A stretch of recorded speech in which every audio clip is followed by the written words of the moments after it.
Shalom, shalom, mis amados hermanos. Que el Eterno, que es bondadoso y misericordioso, nos otorgue un día extraordinario lleno de oportunidades para cumplir mandamientos. Estamos en el Perec 20 de Matai, Pasuk 20, y dice así: No había terminado de decir esto cuando se le acercó la madre de los hijos de Zabdai, con sus dos hijos, echándose a sus pies, con la intención de pedirle que le hiciera un favor. Él entonces, dándose cuenta le dijo: ¿qué deseas? Le dice: dame tu palabra de que estos dos hijos míos se sienten en tu reino, uno a tu derecha y el otro a tu izquierda. Yeshua entonces respondió diciendo: no tenéis idea de lo que estás pidiendo. ¿Podéis beber de la copa que estoy a punto de beber yo solo? Le dice: podemos. Les dijo: ciertamente de mi copa beberéis, pero el sentarse a mi diestra y a mi izquierda no es de mi autoridad decirlo, sino a aquellos para quienes ha sido designado por mi Padre. Bueno, pues como toda madre, los hijos de Zabdai, ¿qué querían? Pues lo mejor.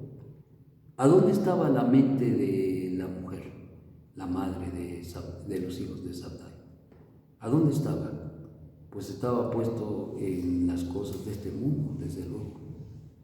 Estaba puesto en el hecho de que, como yo ya sabía, y todo el mundo sabía, o el mundo judío sabía, que había de venir y había de manifestarse el Mesías de Israel, y que uno de los propósitos de su advenimiento sería restaurar el reino de Israel, pues lógicamente que una de las cosas y peticiones que haría, asegurando de alguna manera el bienestar para sus hijos, es que nuestro Santo Maestro les diera un lugar a uno a la derecha y el otro a su izquierda. Bueno, esto es bueno porque pues al final del día los padres siempre quieren lo mejor para sus hijos. No más que en una forma equivocada, porque ciertamente, ¿por qué estaba equivocada? Estaba equivocada porque ella pretendía que nuestro Santo Maestro diera lo que no podía dar. Debemos entender, y aquí hay una muestra muy importante, le pedían que diera vista a los ciegos y lo hacía, levantaba a los muertos, lo hacía, que los paralíticos caminaban, que alimentaba a miles, lo hacía. Pero ¿qué son de las cosas que nuestro Santo Maestro no quiso hacer? O más bien no es que no quiso hacer, es que no le había sido dada la autoridad. En este caso, la situación que se genera tras esta petición es precisamente el hecho de que no lo podía hacer. ¿Por qué no lo podía hacer? ¿Por qué no lo podía otorgar si pudo otorgar otras cosas, pues diríamos mucho más fuertes o poderosas? Pues simple y sencillamente porque hay una autoridad, y porque había una autoridad y sigue habiendo una autoridad sobre Mashiach Yeshua. ¿Y cuál es? Hashem. Y este pasaje nos enseña claramente de que aun cuando Él hace lo que haga, como decía y como está escrito, lo hacía por el dedo de Dios, es decir, por la autoridad, por el poder de Dios. Y reflexionamos siempre en este pensamiento, en el hecho de que en el judaísmo nunca, y en el judaísmo en el cual se movió nuestro Santo Maestro en aquella época histórica, nunca le dieron la caboda a Él, sino siempre al Eterno agradecieron por las sanidades y por todas las cosas y maravillas y prodigios que Él hizo. Y eso habla de una conciencia en esa generación de que verdaderamente existía un Dios, y no lo confundían con Yeshua tan claro como que nunca le dieron la gloria a Él, sino al Padre que está en los cielos.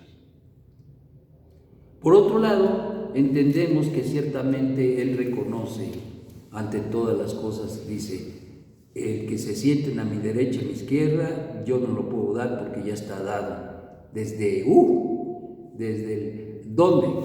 Desde el plan, desde el alabar, desde el pensamiento que habría de generar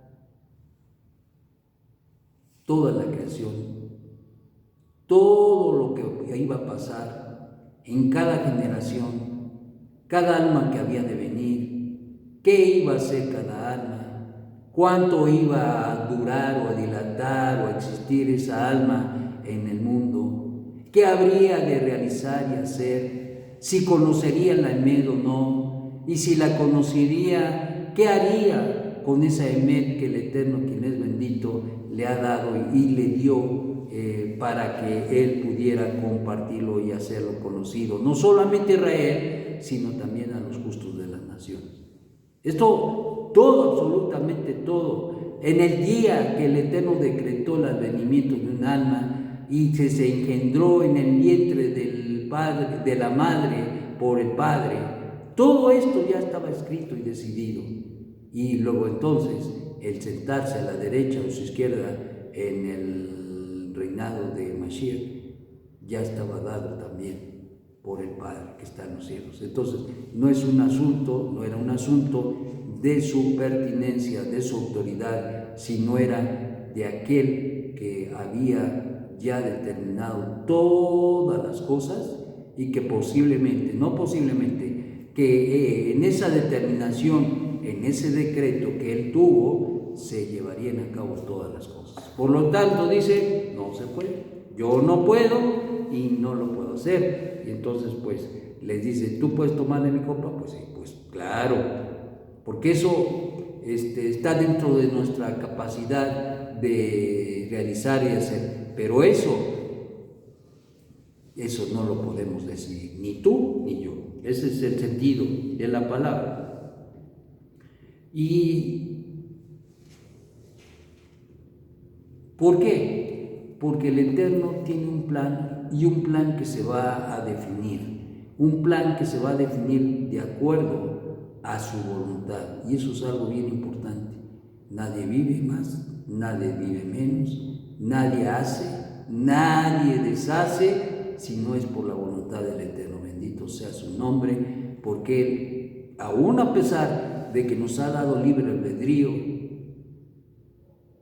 hay situaciones, circunstancias y sobre todo en su plan perfecto, Él lo gobierna. Él lo gobierna. ¿Y de aquí qué aprendemos entonces? Aprendemos que aún a pesar de que nosotros tenemos la libertad de decisión y decidimos a veces bien, muy bien, también a veces metemos el pie y nos equivocamos, pero el Eterno nunca se equivoca.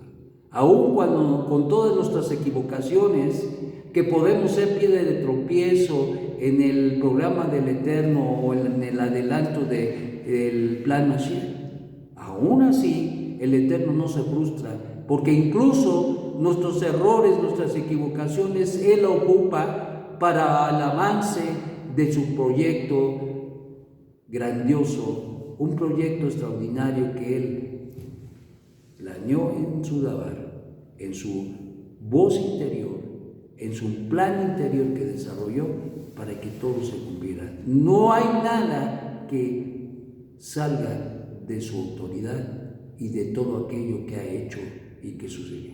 Y bueno, en el caso, por ejemplo, de Abraham, nuestros sabios dicen que no iba a tener hijos Abraham ni Sara. Pero dado el pacto que se estableció entre el Eterno con Abraham, el Eterno cambió las cosas. ¿Los cambió? En verdad, no. Él ya lo tenía en su plan. Que se levantaría un hombre que creía en él, que decidiría, que es la parte del hombre, creer en él, y entonces se daría este pacto extraordinario para que esta gran nación, que aparentemente no existiría desde la perspectiva humana, sí existiría desde la perspectiva de Dios. Y la prueba es que hoy vemos a nuestro pueblo pulular por todo el mundo. Y le dijo el Eterno, quien es bendito, le dijo: ¿puedes contar las estrellas del cielo? No, pues así será tu descendencia. ¿Puedes contar la arena del mar? No, pues así será tu descendencia. Una descendencia de la promesa, que será como las estrellas del mar, y una descendencia biológica, que sería como la arena del mar. Y que así hoy podemos entender que hay miles, millones de judíos regados por el mundo y a través de las generaciones, ciertamente, que son hijos biológicos de Abraham, pero que hoy por hoy, solamente el 10% de esos judíos son practicantes y el resto no lo son, alejados. Son hijos biológicos, son arena del mar. Pero ese 10% son las estrellas que pululan en todo el mundo y que son hijos de la promesa, como lo fue Abraham, y que no solamente el pueblo de Israel, sino se ha engrosado por los justos de las naciones que han creído y han aprendido que hay un solo Dios y se han vuelto de la idolatría y del paganismo. Y bendito sea el Eterno, porque hay un mérito extraordinario para todos aquellos que se vuelven al Dios de Abraham. Porque un judío nace judío, crece judío, vive judío y muere judío. Pero un gentil tiene un mérito extraordinario, porque él no nace judío, no crece judío, no se desarrolla judío, sino él decide encaminarse en la verdad del Eterno y lo hace parte del pueblo de Israel. Y eso es un gran mérito. Y para todos aquellos que hacen su conversión al pueblo de Israel y que se vuelven judíos, bueno, es un mérito extraordinario, como lo fue en el caso de un hombre tan reconocido como lo es Onkelos, que por cierto tuvo una elevación extraordinaria y superó incluso a muchos judíos de su época. Bueno, pues esto es importante que nosotros lo sepamos, y por lo tanto entonces los méritos son extraordinarios, pero debemos de entender que el Eterno tiene un plan que está sobre y encima de todo, incluso encima de Mashiach, porque Mashiach mismo es el plan de Dios. Por lo tanto, debemos entender nosotros que debemos buscar hacer la voluntad del Eterno, y hay una lucha realmente entre nosotros para vivir para nosotros y hacer la voluntad del Eterno. No está en conflicto estas dos cosas, todo lo contrario, pero es nuestra responsabilidad armonizarlas, mi vida con la voluntad del Eterno. Y esto pareciera para muchos como una rompecabezas. ¿Cómo voy a hacer la voluntad de Dios si tengo esto y esto más? Bueno, pues precisamente por eso. Si nosotros nos asimos a la voluntad del Eterno, todo eso que está siendo un pie de tropiezo dejará de serlo para ser un medio para hacernos uno con el Eterno y elevarnos. Reflexiona, piensa en ello. Tenemos que hacer rectificaciones en nuestra vida. Entender que el Eterno tiene un plan. El punto es, nosotros queremos ser parte de ese plan, o más bien queremos participar como edificadores de ese plan. Si es así, hagamos las rectificaciones que nos son pertinentes, porque el plan es de Hashem. Que tengas un magnífico día y que el Eterno te dé grandes oportunidades, no solamente de rectificar, pero de cumplir mandamientos, porque es lo que te enriquece. Shalom, shalom.